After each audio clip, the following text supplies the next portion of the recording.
కుక్క ముందు నడుస్తూ ఉంటుంది. దాని చైన్ పట్టుకుని యజమాని నడుస్తూ ఉంటాడు. ఇది పార్కులలోనూ జాగింగ్ ప్రదేశాల్లోనూ తరచూ కనబడే సీన్. ఆ సీన్ చూస్తుంటే మనకేమనిపిస్తుంది? కుక్కను మనం వాకింగ్కి తీసుకెళ్తున్నామా, లేక కుక్క మన చేత వాకింగ్ చేయిస్తుందా అన్న సందేహం రాకమానదు.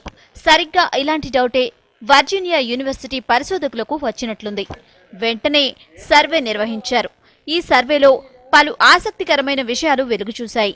పెంపుడు కుక్కలు మంచి నేస్తాలే కాదు, ఇంట్లో వారిని చలాకీగా ఉంచడంలోనూ కీలక పాత్ర పోషిస్తాయని సర్వేలో తేలింది.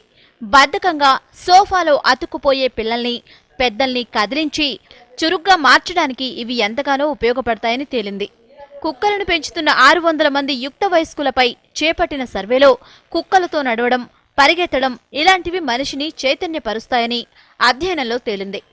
అంతేకాదండోయ్, వ్యాయామంతో పోలిస్తే కుక్కలతో జాగింగ్ మనిషిని మరింత ఆరోగ్యంగా ఉంచుతుందట. సో ఇక కుక్కలతో జాగింగ్కు మీరు రెడీయేనా?